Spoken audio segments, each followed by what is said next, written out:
I'm going to start with this one, the Jordan Romano, because it's timely. Okay. And then I want to get into, I got a whole bunch of different stuff for you today. But so he agrees to a 1-year deal with the Phillies, which is a number that ends up being over his projected ARB number, right? 7.75. And beyond that, the Blue Jays were trying to negotiate a pay cut that was over 30%, which is not allowable by the CBA if you tender a player. Okay, so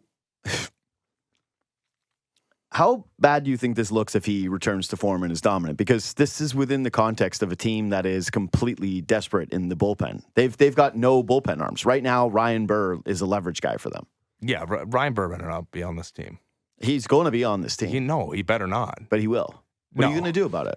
I'm going to tell him to kick rocks. Yeah, like you can show up. You're not welcome in this town, Burr. my one Ryan Burr moment from this season. Keith Hernandez is like, no, I do nice have a Ryan. Game, pretty boy. I have a Ryan Burr memory. Was being at the game with my wife and him warming up in the bullpen and her hearing the pop of the glove and being like, "Oh, he's good." Yeah. I mean, she's not wrong. Like I was like, you're right. That is impressive that he throws hard enough to make that noise with the glove, but that's no like question. Every major league reliever. Yeah, no, that's every baseball player. There's not a single guy in the majors that can't get the pop. Yeah, it's like, oh, he's hitting it every time. I was like, yeah, in BP. Yeah, pretty good. Yeah. No, Ryan Burr is not going to be part of this team. Brendan Little, I mean, now you're talking about a guy who might pitch in leverage for this team. Okay. No, it looks horrible. Jordan Romano has been great when he's been healthy and the Blue Jays closer. And I know some people, it doesn't feel that way. Numbers suggest it has been great. He's been one of the best top 5 closers in baseball when he's been the full-time closer for the Blue Jays. I got to say, though, if it works out in their favor, I give a lot of credit to Ross Atkins. That is a ballsy move to take the Canadian reliever, the closer who's been great. Favor. Yeah, if it works out in their favor, there's no doubt about it. How easy would it have been? And obviously, people have seen the medicals, they've seen him pitch, and they believe he's healthy. How easy would it have been to just say, okay, rolling it back, 1-year deal, $7 million bucks? This is what I don't get. Okay, it would have been easy, and it would have it's a non-critical move. The only reason that I was good with this decision is I was under the impression that his arm was a pitch away from falling off. It may be, though. Okay, well, if it is, then why are they trying to get him back, and why are the Phillies just stamping down the $7 million, like the $8 million? $8.5 million, yeah. Like $8.5 million. It's a 1-year deal. No bad 1-year deals. Blue Jays could have had him at less on a 1-year deal. So I hate saying this. I really do. Because I am both simultaneously rooting for Jordan Romano because what ill will do I have to him? He was a really, really good Blue Jay. He smoked cigarettes publicly, which ingratiated him to the entire city. Belmont's too, just a real true blue Canadian guy. Had a beer, grabbed a dart in a big moment. Stud. Legend. But also, if it's a Kirby Yates situation, I'll sleep a little better at night. Yeah, Kirby Yates as a Blue Jay, not Kirby Yates beyond the season as a Blue Jay, where he was good. They had the right idea, just the wrong time. This is a big roll of the dice, and the Blue Jays are once again he's the closer of a Phillies team that's going deep in the postseason. It's not great. The Blue Jays are once again operating as if they're the smartest guys in the room, and they know more than you. And not only do they know more than you, they know more than everybody else. I was going to say that works if you do a lot of smart things that work, but well, it's just what is the evidence to suggest that they are smarter than the other people over the last half decade? It's very minimal. Yeah, where is the smart group? We're going to wait on our free agent extensions. I was going to say, it's like, where is the smartness of imagine Vladimir Guerrero Jr. turning down $300 million 3 years ago. Yeah. There's no chance. Yeah, no. No chance he turns that down. And imagine how you'd be feeling this week had they just extended him to a $350 million contract. Even this past year, right? Like this past offseason. Shai Davidi just said like $500 million. Yeah, buddy, this is what I've been saying, though. This actually aggravates me because, and I'm taking this personally, actually, okay? I'm going to do a little personal. I've been saying this for like quite a long time, that this number is going to be astronomical and it's going to blow people's socks off. And I had Jim Bowden on last week, and I've also been saying that. Sure, but okay. I said 300 million when Jeff Passan said it's not 300 million, right. and I had him on when I was on Blair and Barker, and he said you're right, like it's 300 million. It's now. 300 million. Yeah, well, I mean, it's far more than that now. Yeah, now but it's 500. This is what drove me nuts about last week. Is I had Jim Bowden on. He goes, "Yeah, there's no real scenario where he's going to sign a contract extension now because he's going to want to see free agency." And I had all these dopes on Twitter being like, "There's no way. Of course they can get it done. The Blue Jays can get it done." It's like, no, there's no realistic way. Yes, of course there's a actual way that this could get done. Of course there is a certain amount of money that will buy Vladimir Guerrero Jr. out of free agency. Just that amount of money does not exist that is plausible anymore to the Blue Jays. If they sit down at the table with him and try to negotiate in good faith and he brings them what the number would be, they're going to go, well, we actually can't do this because it actually makes more sense for us to go into the season, risk it, and hit free agency. Because how much worse could it get? Yeah, exactly. We're already at the brink of the best case scenario for you, and anything that we do now is a full blown panic, and it's all our own fault. Yeah, it's all. Whose fault is it? Is it Vladdy for being greedy? Yeah. No, no, not even a little bit, not even a fraction of it. And No. I've even seen stuff where people are going, but he said he wanted to be a Blue Jay. I was like, yeah, Sure. a couple of years ago, he was coming out and saying he publicly wanted to be a Blue Jay for life. He also, a couple of years ago, said he'd never sign with the Yankees and then walked that back a year ago. Can I give you my Vladdy optimistic take, actually, to start this, though? Can I tell you I want to, because we'll get into all the meat of it, because I think that there's no real point in going too far down the Romano rabbit hole because it's just pretty clear and obvious. If he pitches well, it's a disaster. And if he gets hurt right away, you go, hey, these guys, they had the medicals. It was obvious. The Phillies got desperate. Okay, so he's a reliever. Yeah. I was actually thinking the more interesting conversation is like, what is a $7 million reliever worth? Like, if he's a decent number 7, like, is that worth it? If he's in... Like, no. But I mean, he kind of has to be the closer at that number or the setup man. Yeah, it's weird. I mean, it depends on what your payroll parameters are too, right? Yeah. Like the Phillies don't mind rolling the dice because it's like, sunk cost $8.5 million. We'll just circle back around and do another 11 stuff per season for 2 2 years, and he's amazing. But that's what I mean. Like but if you said fully healthy, which of those two guys is better? Blake Treinen. By what margin? A lot. Really? Okay. Man, at his best, his problem has been health too, right? But that's okay. So I don't view healthy Jordan Romano and healthy Blake Treinen as like a world apart. Maybe not a world apart, but Blake Treinen's better. Okay, sure. So then if he's $3 million better than Jordan Romano, I would say like, all right, fine. Where are you repurposing that money? But yeah, for the Toronto Blue Jays, it's just going to be interesting with the $7 million that they take out and you go, all right, how many relievers is that for? Yeah. Because if you end up paying one reliever more than Jordan Romano, the whole comparison is going to be for the entire year. I think it's a disaster if they're not finding a reliever that they're paying more than what Jordan Romano would have earned in arbitration this year. Because, you got to spread it around, and there's more than one reliever you got to go get. But you got to get somebody that you feel relatively certain can get some outs in the ninth inning. That's not Chad Green. I was going to say that's not Chad Green. That guy's not on the roster right now, and I don't think, So, and that guy's, even if it's like Kenley Jansen for a year. Yeah, a lot of people are doing like Eric Swanson was looking good at the end. Take it easy. He was also someone that apparently there's rumors of what his future would be here. And I think that because of the cost and what their needs are, that didn't come into question.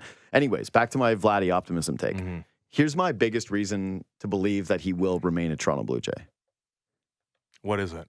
I'm very curious. I think a part of why the Soto number went so high was that it was a measuring contest between the Yankees and the Mets. That Steve Cohen, there was a part of this which was taking him from the Yankees. It wasn't purely like, hey, I want to get Juan Soto. Hey, I think that this is the best thing for winning this season, which, again, he was the premier free agent. You added him without adding other acquisition costs. This guy is a mega billionaire where we've broken down the finances, and it's clear that this is essentially a nothing to him, right? This truly is a nothing. It's basically him getting a cable bill for a season. I actually crunched the numbers. Yeah. Do you know what it is? So he's worth $20 billion. You know what $50 million is to somebody that has, if you were comparing it to somebody who has $100,000. It's like $3,000 a year. No, it's $250. Or sorry, it's $3,000 over the course of the entire it's $250. In 1 year, Yeah. what $50 million Yeah. is to $20 billion Yep. is what $250 is to $100,000. Yeah, so he's like paying for his Netflix. He's like, yeah, I like Netflix. I'll have it. Yeah. It's like, but you don't watch it. It's like, whatever. Yeah, sometimes there's a show I like though. having the option. Yeah, exactly. I don't want people to come over and then I don't have Yeah, Netflix. that's weird. embarrassing. Yeah, that's not good. Like, you try to put up that box some people have, the like Roku box. They're like, hold on, it's on one of these channels. You're like, yuck, no, this is thanks. a horrible look.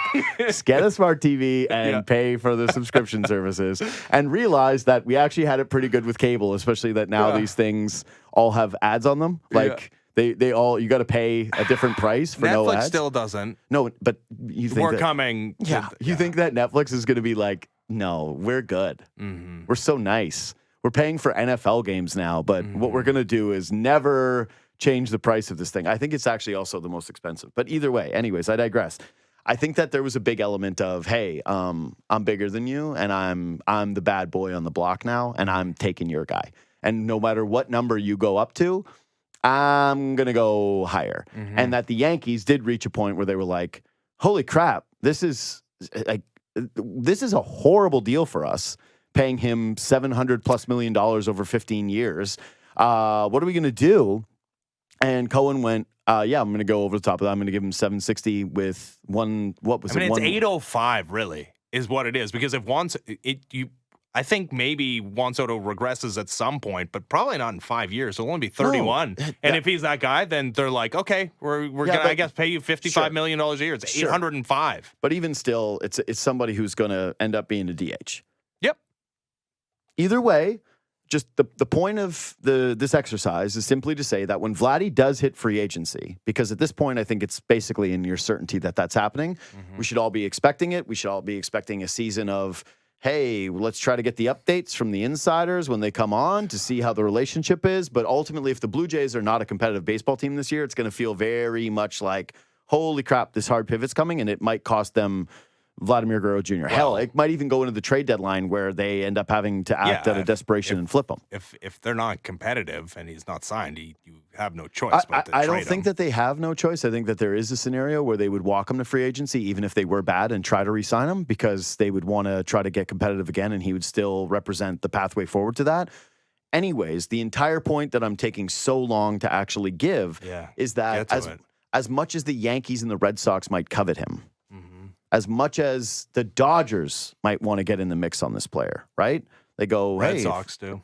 I said them, but you just weren't listening. I wasn't listening. Yeah, I know. That's cool. That's all. I've been taking forever to deliver this point, so you checked out. It's fine. It's okay. I don't know how anybody does this. People send me their Spotify raps, and I'm like, this is the ramblings of an idiot. But sure, thank you. I appreciate the it. Yankees? Yeah, I did. I mentioned them first.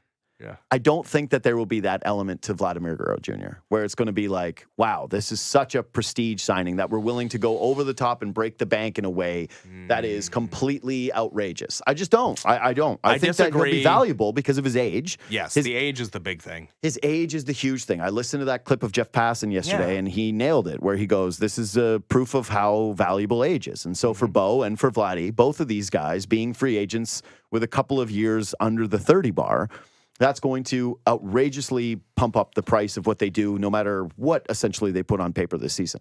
But for Vladdy in general, I'm just saying that I do think that part of the reason why it actually doesn't make sense at this point to sign him is that you're looking at it and going, all right, he wants $500 million.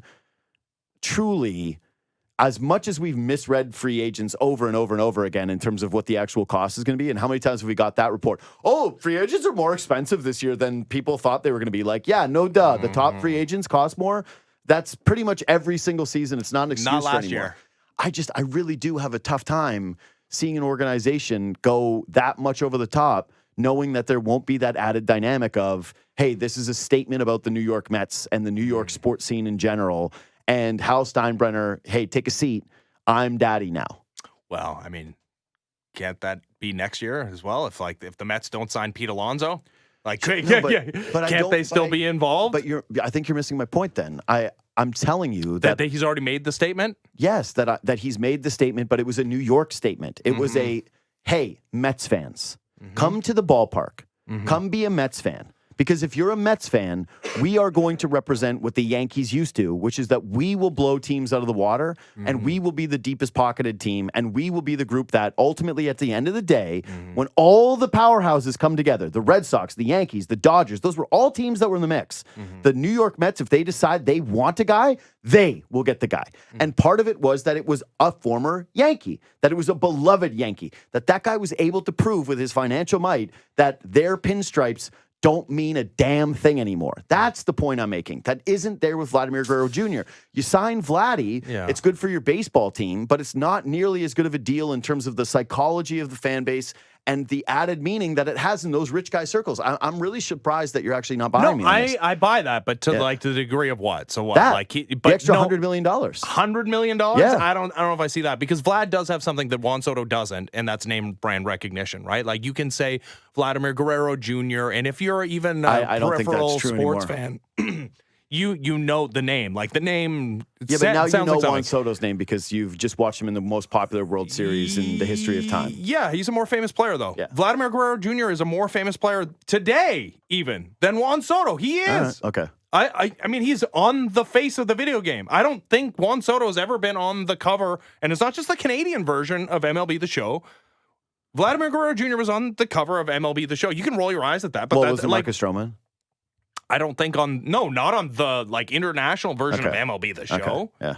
They had like country specific ones. Yeah, Jose Bautista was on like a country specific one. Okay. Vladimir Guerrero Jr. was the face of MLB The Show. He's in all the commercials. Like he's one of the most famous baseball players in the world. Like I don't disagree with what you're saying, that this was a very unique point in baseball offseason history. Yeah. Where you had the richest owner in all of pro sports. Yeah. In Steve Cohen, competing and trying to do something no one's ever the done. Yankees, though. It was to the Yankees. I mean, not just sign somebody to the richest contract in the history of pro sports, but do something that's never been done in baseball, where the Mets and Yankees competing for the same player, end of sentence. Yeah. But doing that and outbidding the Yankees for their own player who they mortgaged part of their future for. I genuinely believe that was worth like maybe $100 million in these negotiations. Like that is my heart of hearts true belief, is that because if the Mets weren't in it, okay, if the Mets were not involved in this process, Juan Soto is not cracking $700 million. He's not even getting close to it.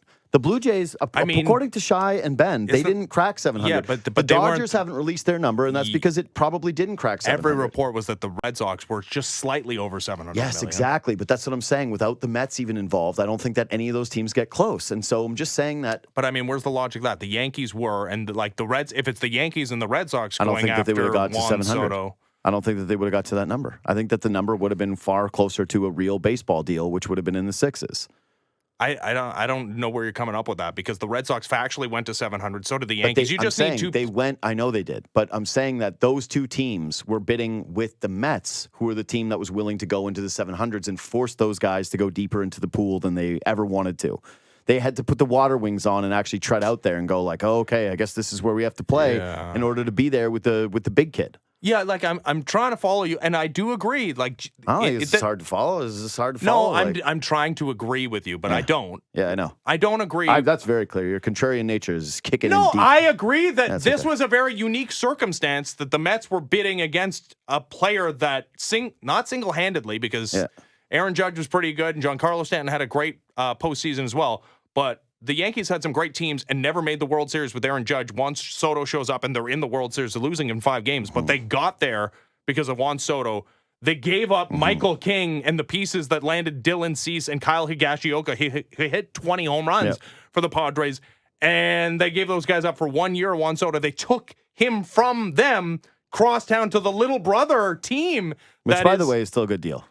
What is 1 year for? Oh, yeah. I mean, like flag, they got a Series. little pennant. It's not a World Series pennant, but it's an American League Championship pennant. I also love the revisionist history on that deal now from Yankees fans, but also how much after they all were basically kicking Aaron Judge in the chest that now you're realizing what a great deal he gave them. Oh, yeah. But again, what did Aaron Judge get? 400? No. Did he get 3 something? Yeah. Yeah. So it's like Aaron Judge, who is unequivocally better than Vladdy.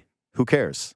And just this past season, better than Juan Soto. Yeah. So that guy, again, do the contracts. Yeah. When the contracts become available on the guys who have real value and show that they can be top-tier talents and they're within your system, pay them. Yeah, I mean, everybody else does. Yeah. Although apparently the Orioles are running into problems with Adley Rutschman and Gunnar Henderson when it comes to their extensions. Yeah, but sure. And again, I get it if it's problems and the player doesn't want to negotiate and you're trying your damnedest to do it.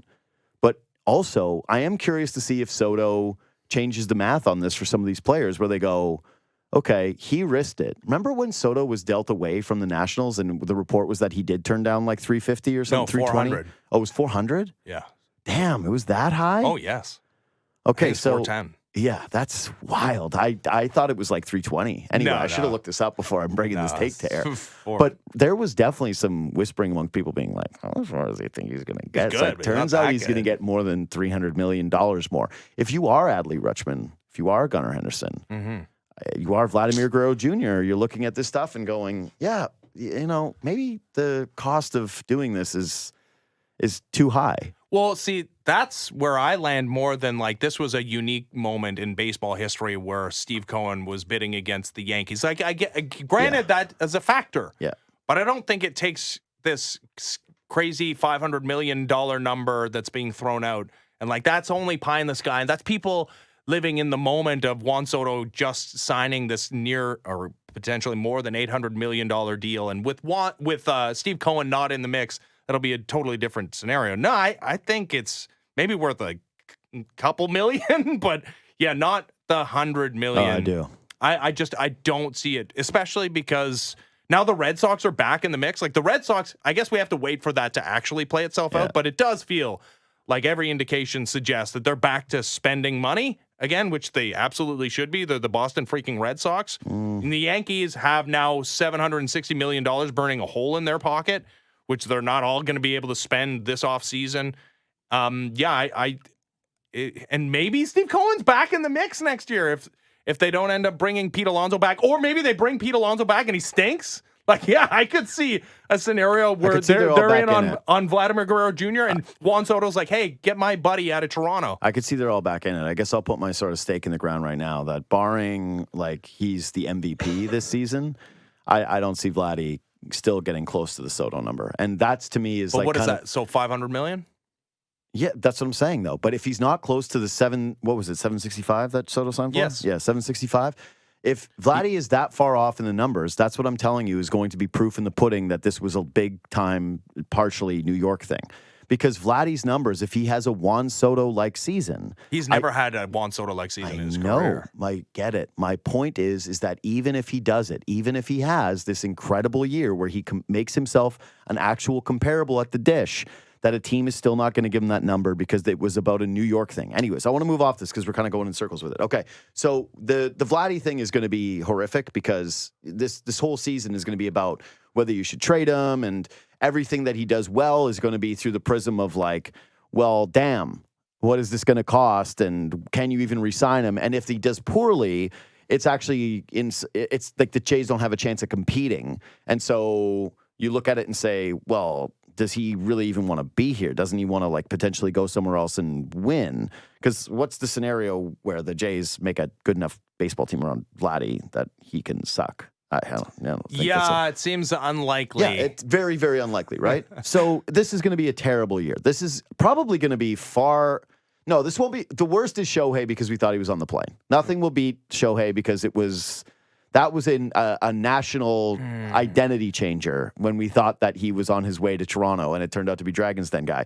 But Vladdy will be far, far, far worse than what the Soto experience was because most people were like checked out on in the first place. But we're going to have the Vladdy thing in a cycle of thought Shohei was on the plane, had to do this basically fake chase for Juan Soto just to be honored to be a part of the process is the way that we're going to frame that one. Yeah. Moving into Vladimir Guerrero Jr. potentially walking in free agency as the as you said, maybe the Mets, Yankees, and Red Sox pursue this player. Have we ruined free agency forever for this fan base? Like, will free agency ever be fun again? Having 3 straight off seasons where the biggest star in the market is either going to not sign with the Blue Jays when they thought he was going to, end up Juan Soto or B, Vladimir Guerrero Jr. ends up potentially leaving. Even if he ends up staying, you have to pay him, again, $500 million. Yeah, it sucks until one of two things happen. The Blue Jays do actually end up landing a guy at the tippy top of the free agent pile, which they have done in recent memory. It was George Springer. Turns out Mets were onto something, and they're like, no 6th year. Maybe no 4th or 5th year either. Also, the revisionist history of this was like they had a choice between two guys, and one of them was the runner-up for MVP this year. Okay, maybe. But anyways, what do you mean? Maybe his agent has said so. Yeah, no question, and that would have been via trade. And maybe they didn't have the pieces. Anyways, they didn't consummate the trade for Francisco Lindor, is what you're referencing. Maybe they didn't have the pieces. No, we know they had the pieces. Yeah, but so they got the top of the pile free agent in George Springer, and for a moment there, that felt really good. Sure did. So if they do that again, and I guess maybe like Corbin Burns counts this year, but it's hard to imagine because Juan Soto is just going to be so far and above whatever Corbin Burns signs for, even if it's for $300+ million. Yeah. So either that changes the equation because you have done it again where you've landed the guy, or you win. Like if you win, obviously, you're playing with house money in free agency anyways. Like win big, like win a World Series. But like if they're a normal team, if they're the normal Blue Jays, and we go into free agency and they're in the mix with the top name free agent, until it actually happens, it's going to be stressful. But I find it fascinating because the Jays really have never been the team that has ever even had a shot at doing any of this. Like, we had the offseason when I was in university of BJ Ryan and Troy Gloss. They went, oh, my God, the Blue Jays are, like, going out there and acquiring free agents. And that was such a really novel thing, like such a cool moment in time because the expectation was low. And now, all of a sudden, like, they're willing to fork out the money for some of these guys. And it's painful. It's been so much worse. Man. And my read on the fan base, my personal read from just like Twitter and speaking to people is that even though the Blue Jays are factually offering, hundreds of millions of dollars and being as competitive as you can possibly be at the very tippity top of the free agent pile, even though they have nailed down the Gausmans recently and the Springers recently, that there's like this overwhelming feeling of fans going, this is fake. This is lame. This is who cares? We were never going to get him. This city's poverty. This franchise's poverty. Yeah, but isn't that a result of this team not being good enough with those players? Like, if they had won, I think it would have been easier to remember how much of the goodness was created through free agency and spending a bunch of cake. If they had maybe, won one playoff game.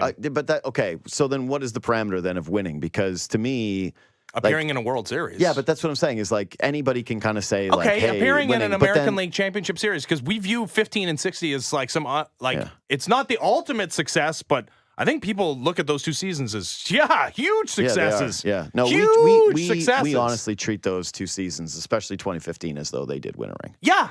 100%. In fact, when most people talk about it, they don't talk about like losing that series to Kansas City. They're like, we should have beat Kansas City. We were the best team that year. You know what I was about to say? I was like, if that 15 team had been built on the strength of the top name free, like if Josh Donaldson had been a free agent acquisition instead of a trade, we would have maybe viewed free agency differently. But that team was built on one of the top free agents in Russell Martin.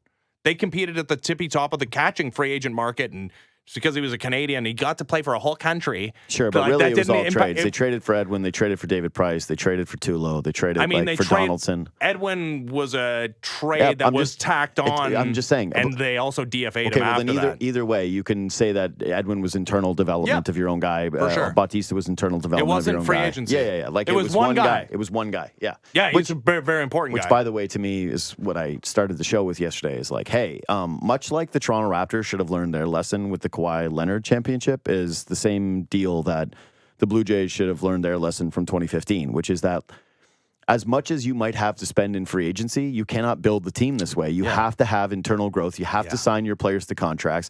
You have to have a good farm system. And then you have to be able to get it so that when you get your moments, you can pounce on trades and you can pounce on the additive free agent like a Russell Martin or like what George Springer was supposed to be not go into every offseason and go have Ross Atkins out there basically sweating in front of reporters every day going like, yeah, we're on everybody. Like, yeah, we would love to talk to that guy. We would love to talk to him. Yeah. Oh, Teoscar? Because the guy that we basically were like, get out of town. That is the Teo one is the funniest thing ever. Because like that guy is like the embodiment of the total pivot for this front office. Oh, so, like, dude, it's can we have a do-over? Yeah. But anyways, will you sit down at a table with us? That's literally your ex sliding into your DMs being like, hey, it's a couple months later. I've been on the dating market and it's not looking so good for me. No, Whoops. And I heard your start of the show yesterday and your conversation with Ben Nicholson-Smith, and you're bang on because everything you just said is so correct. So like, let's just everybody. How can you not? I know it's like it's again not even a debatable thing at this point. But you know who agrees with me more than anyone?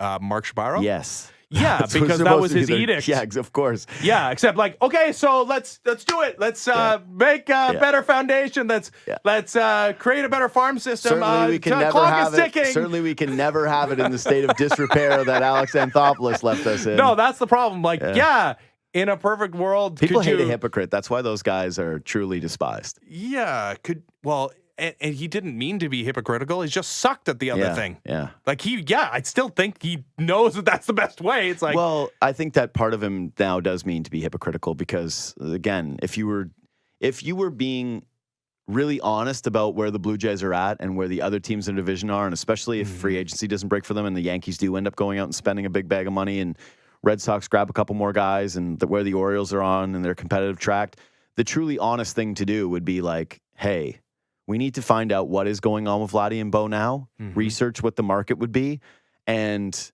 explore taking steps back to take steps forward. Or just making that decision of going like, hey, we need to pay Vladdy this $500 million to remove the doubt of our fan base and the pain that is going to come to an already beaten down fan base of having a year where MLB Network is putting up every single Vladdy trade, and we're going through this in free agency where, dude, it's December. Like Juan Soto deciding to do this, like you're looking at a full calendar year of where is Vladdy going to go to a fan base that is like the meme of that guy from Game of Thrones was like, please no more. It's down on his knees. Like this fan base is hurting badly. You got to do something about it. So anyway, I do think that it's hypocritical because I don't really deeply believe that these guys could be so ignorant to look at the situation that's in front of them and believe that they're like, we're just like a Corbin Burns away from the World Series, baby. Obviously, but what do you do when you've convinced the owner to spend $1 billion on the new ballpark and be like, we're gonna have butts in the seats here because we're good. Yeah. Except you're like, hey, we made a mistake. Hey, we totally blew it. Also, give us an extension because like my deal is only one more year. Yeah. Hey, sorry. Seems like a tough sell, but because can I make the rebuttal to that though? The stadium needed to be upgraded. I don't know. That's kind of that you had to do that eventually, and so they did it. Yeah, but you don't think that part of the big PowerPoint presentation that Mark Shapiro put in front of Edward Rogers is like, doubt. The ballpark is going to be awesome. It's going to be a destination, which it is. Dude, and like that's worth something, even when your team is garbage, which they were last year. And depending on this offseason, like maybe they won't be garbage. Yeah. And you would imagine at least the beginning of the season there'll be some hope. There's definitely part of that presentation was ballpark's gonna be awesome. People are gonna go there because the ballpark's awesome. But also look at this team and what we're going to do here and the years and waves of talent years of contention. I'm with you on this. My only real counter and what I would love to try to tell all of them, like truly, is the Rogers Center is already a point of destination now for people in the summertime. It has become just a great place to have a hang in the city. And as much as, ticket prices have gone up, whatever, it's still relative to other sports, far cheaper and easier. Relative to other entertainment options, that's what I mean. In the entire city, the bang for your buck to be able to sit down somewhere, have some beers for 3 hours with friends in the sunshine, essentially on a patio while watching a baseball game is still one of the better things that you can do. Like the options in the city are expensive. The options in the city are not in are not to the level of abundance that people like to make it seem. There's no beach here, right? There's the Toronto Island. There is. I'm just saying that this isn't Los Angeles, right? Yes. Where people are like, or this isn't Miami, where they go, oh, we can't get to people at the ballpark. You're like, yeah, have you ever been to South Beach? This is so good. You can just go there and crack beers on the beach and have yourself a time. That there will always be that kind of like walk-up decision-making crowd, more so now than there probably was before. And that part of the sell of this team is if you're just honest with what they are, people will still go and enjoy it. What they don't like is when they're being sold a bill of goods like, we're competitive, we're still in it, we're right here, and then you watch the baseball team and go, well, actually, anybody with a brain can see that you don't have a bullpen, you don't have enough starting pitching, you don't have enough bats, and we don't want to watch the team without the home runs that has been, painfully in all these free agent pursuits year over year. Like, there's actually, to me, more of an actual long, again, this is coming from a total brain idiot who has no idea about actual economics of these things. Yeah. But to me, just on feel. People are going to show up to be like, I like to see the rebuilding ball club that loses 95 games. I don't think that you can just tear it down to the studs and have nobody on it. This is why Vladdy is so much more important to the Blue Jays than anybody else's. It's like, you do actually have to have a guy that people can point to and go, hey, that's Vladimir Guerrero Jr. You can't have it be like all Spencer Horowitz's and Ernie Clements and lose all the games and sit there and say, yeah, what a fun time we had. I get it. But to the long-term health of the fan base, I do think that something about, hey, being honest with where you're at and trying to kind of convey that to a public in an honest way would go a long way. Sure. And that's part of the reason why people are so frustrated that these two guys are still running the ship, is that they refuse to ever just, like, even last year when things were a disaster and Shapiro finally faces the media, what does he do? Gets his back up and basically is like condescending to everybody and, oh, that's a Ross question. It's like, ugh. Can you put the suit away for like a second and be the guy that's on the broadcast when you're talking about the ballpark who loves baseball? I agree with you that sports fans in the city are very smart, and you could sell that, and that would be because most are smarter than people give them credit for. But then there are the Twitter people, the trolls. But you know what else is true? They say mean things. Okay, you know what else is true? Yeah, it's like there is a pathway out of this. Like you can just outspend your problems. Like there is a way in which they can. I mean, in theory, there's a way. I don't think they can. You grab yourself a Corbin Burns, you got yourself an Anthony Santander. Now you got a team. All right. I mean, okay, man. I'm not saying that that's what's going to happen, but if they do that, it's a much better team. Yeah, it's a better team. I don't think that it's the best team. No, it's not. But did you miss it? Like, we changed the bar again. We're back to meaningful September baseball. Yeah, but I don't. Yeah, that people here don't want that anymore. And lately, meaningful September baseball hasn't actually really existed because 2 Septembers in a row. I don't care what anybody says about the year prior where they actually made the playoffs. That was not meaningful September baseball. That was actually the opposite because they were losing all the games and still they made the playoffs. Yeah. And everybody, again, with a pulse, understood that they were DOA as soon as they got to the playoffs. I mean, it's a twofold thing here. You're a victim of your own success, having made the playoffs and not winning any games, and people know that that's not as fun as it sounds. But also that, North American pro sports, you've watered down the playoff field. People, rightly, don't view it as some giant prize unless you're like a horrible organization like the Buffalo Sabres or New York Jets. Like, everyone makes the playoffs, like, eventually. Like, that's nothing. Who cares?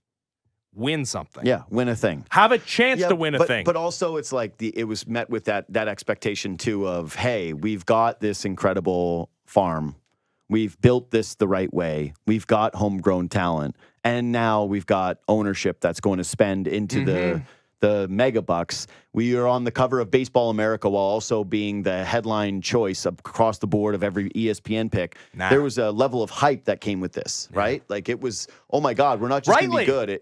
Rightly. I'm not 2021, when they missed the playoffs by a single game, that team was sick. Yeah, but that's part of it is like 2015 came out of nowhere, so it blew people's minds.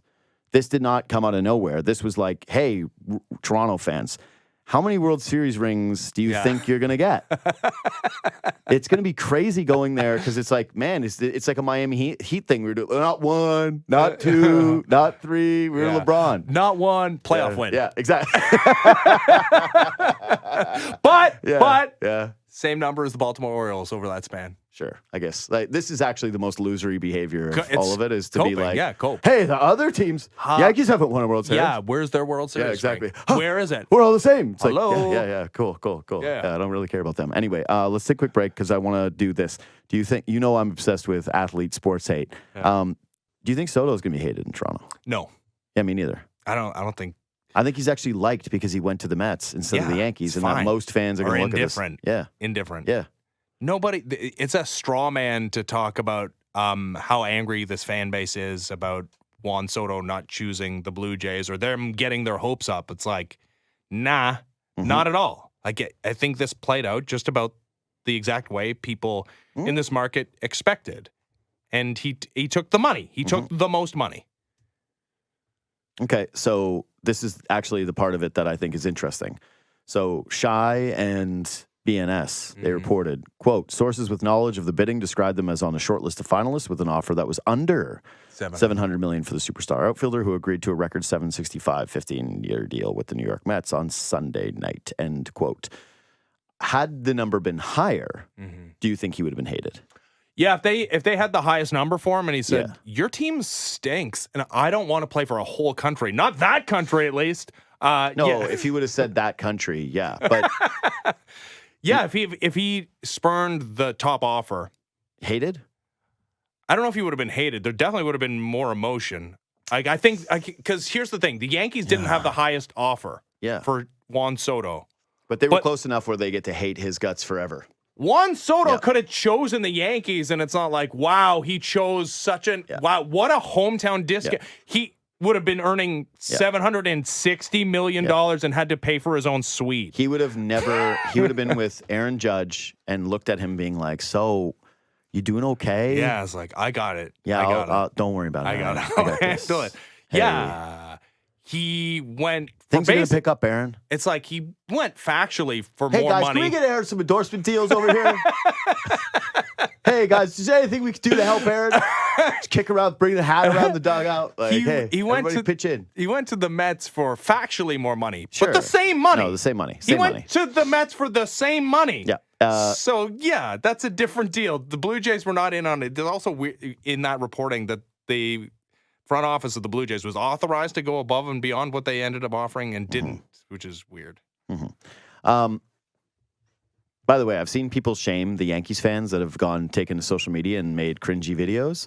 And while I would never do that kind of thing, because I just am like, I don't want to be on the internet holding a baseball bat being like, I'll tell you what, Soto. But to me, they should not be shamed at all. This is actually what I want from Yankees fans, is for them to be like, you better never come down the Bronx. Like, we hate your guts. You're the most hated guy. This adds to the theater of it, and trying to be like I saw people doing tweets like, who would want to play for these fans? I was like, yo, I got news for you about all fans. Right. I got terrible news for you about every fan base having guys like this. It's just that they have more. What they're doing is totally fine. And actually, I think that Yankees fans have been pretty calm and all things considered with this. This isn't nearly as bad as I thought it was with LeBron leaving Cleveland. No, this is, and you know that they play in May, right? Yeah, I'm aware. Yeah, this is a sport that doesn't have marquee regular season games. And this is now everything. This right? is everything Isn't everyone. That's, I mean, the build up to those games and the attention that the Subway Series games will get. It's incredible. The atmosphere at Yankee Stadium. Yes, dude. Oh, there's going to be so many fights. Oh, my God. So many fights at that game.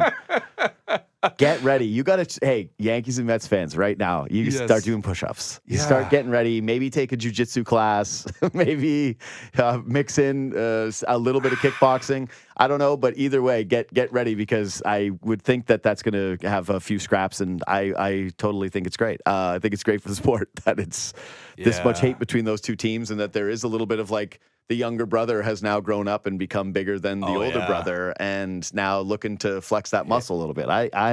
I'm very into this. I will say this too, by the way.